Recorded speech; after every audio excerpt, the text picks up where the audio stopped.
ಜಿಲ್ಲಾ ಅಂಗವಿಕಲರ ಕ್ಷೇಮಾಭಿವೃದ್ಧಿ ಸಂಸ್ಥೆಯಡಿ ಹಮ್ಮಿಕೊಂಡಂಥ ರಾಜ್ಯೋತ್ಸವದ ಕಾರ್ಯಕ್ರಮದ ನಿಮಿತ್ತ ತಮಗೆಲ್ಲರಿಗೂ ಮೊದಲು ಈ ರಾಜ್ಯೋತ್ಸವದ ಶುಭಾಶಯ ಹೇಳುವ ಮುಖಾಂತರ ಎರಡು ಮಾತುಗಳನ್ನು ಆಡೋಕ್ಕೆ ಇಷ್ಟಪಡ್ತೀನಿ. ಈಗಾಗಲೇ ನಮ್ಮ ಪಂಪಾವತಿ ಗುರುಗಳು ಹೇಳಿದ್ರು ಒಂದು ಮಾತನ್ನು, ಏನಪ್ಪ ಅಂದ್ರೆ ಮೊದಲು ನಮ್ಮ ಮಕ್ಕಳನ್ನು ನಾವು ಕನ್ನಡ ಶಾಲೆಗೆ ಸೇರಿಸೋಣ ಅಂತ ಹೇಳ್ಬಿಟ್ಟು. ಈಗಾಗಲೇ ಮೊನ್ನೆ ತಾವೆಲ್ಲರೂ ನೋಡಿದಂಥ ಒಂದು ಕಾಂತಾರ ಪಿಕ್ಚರ್ ನೋಡಿರ್ಬೋದು. ಕಾಂತಾರ ಪಿಕ್ಚರ್ ನೋಡಿದಂಥ ನಿರ್ದೇಶಕರು ಆಗದ ಫಿಲ್ಮಿನ ಹೀರೋ ಆದಂಥ ಅವರ ಶೆಟ್ಟಿ ಅವರು ತನ್ನ ಮಕ್ಕಳಿಗೆ ಇಬ್ಬರನ್ನು ಕೂಡ ಅವರು ಕನ್ನಡ ಶಾಲೆಯನ್ನು ಸೇರಿಸಿದ್ದಾರೆ. ಅದಕ್ಕೆ ಅಂಥ ಒಂದು ಮಾದರಿ ಅಂತ ಕೆಲಸ ಆಗಿದೆ. ನಾವು ಬರುವ ದಿನಗಳಲ್ಲಿ ನಾವು ನಮ್ಮ ಮಕ್ಕಳನ್ನು ಕನ್ನಡ ಶಾಲೆಗೆ ಸೇರಿಸುವ ಮುಖಾಂತರ ಈ ನಮ್ಮ ಕನ್ನಡಾಂಬೆಗೆ ಒಂದು ಗೌರವನ ಸಲ್ಲಿಸೋಣ ಅಂತ ಹೇಳ್ಬಿಟ್ಟು ನಾನು ಎರಡು ಮಾತುಗಳನ್ನು ಮುಗಿಸ್ತೀನಿ.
ಕನ್ನಡ ರಾಜ್ಯೋತ್ಸವದ ಅಂಗವಾಗಿ ಸಭೆಯ ಅಧ್ಯಕ್ಷ ಸ್ಥಾನವನ್ನು ನಮ್ಮ ಸಂಸ್ಥೆಯ ಪ್ರಧಾನಿಗಳಂಥ ಯುವಕರಂಥ ವಿನೋದ್ ಕೇಳ್ರವರು, ಅದೇ ರೀತಿ ಮಾತೋಶ್ರೀ ಗಂಬವ ಕಲಾ ಮತ್ತು ವಾಣಿಜ್ಯ ವಿಜ್ಞಾನ ಮಹಾವಿದ್ಯಾಲಯದ ಪ್ರಾಚಾರ್ಯ ಡಾಕ್ಟರ್ ಇಬ್ಬರಿಗೆ ಮೇಡಮ್ ಅವರು, ಅದೇ ರೀತಿ ಕೈಗಾರಿಕಾ ಸಂಸ್ಥೆಯ ಪ್ರಾಚಾರ್ಯಂಥ ಕೋಳಿಯವರು, ಎಲ್ಲ ಪ್ರಾಥಮಿಕ ಶಾಲೆಯ ಮುಖ್ಯೋಪಾಧ್ಯಾಯರಂಥ ರಮಣಿ ಮೇಡಮ್ ಅವರೇ, ಅದೇ ರೀತಿ ಎಲ್ಲ ಮಹಾವಿದ್ಯಾಲಯಗಳ ವಿದ್ಯಾರ್ಥಿನಿಯರೇ ಹಾಗೂ ಪ್ರಾಥಮಿಕ ಶಾಲೆಯ ಮಕ್ಕಳೇ ಹಾಗೂ ಎಲ್ಲ ಹಿರಿಯ ಉಪನ್ಯಾಸಕರೇ ಹಾಗೂ ಹಿರಿಯ ಜೆಟಿಗಳೇ, ಇವತ್ತಿನ ದಿನ ನಾವು ಪ್ರತಿ ವರ್ಷ ಕನ್ನಡ ರಾಜ್ಯೋತ್ಸವನ ಆಚರಿಸ್ತಾ ಬಂದಿದ್ದೇವೆ.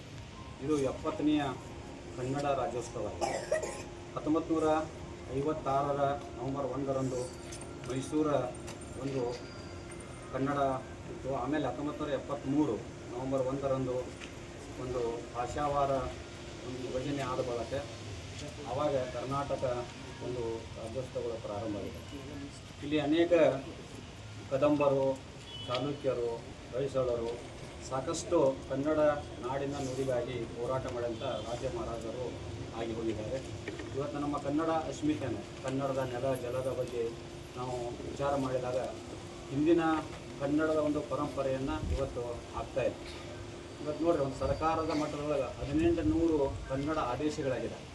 ಅಷ್ಟೆಲ್ಲ ಆದೇಶಗಳಾದಾಗೂ ಕೂಡ ಕೇವಲ 10% ಆದೇಶಗಳನ್ನು ಮಾತ್ರ ಇವತ್ತು IAS ಆಫೀಸರ್ ಆಗಲಿ ಅಥವಾ ಬೇರೆ ಭಾಷೆಯ ಅಧಿಕಾರಿಗಳು ಅನುಷ್ಠಾನ ತರಲಿಕ್ಕೆ ಬರ್ತಾರಂದರೆ 1800 ಒಳಗೆ 10% ಅಂದರೆ ನಾವು ಯಾವ ಮಟ್ಟದಲ್ಲಿ.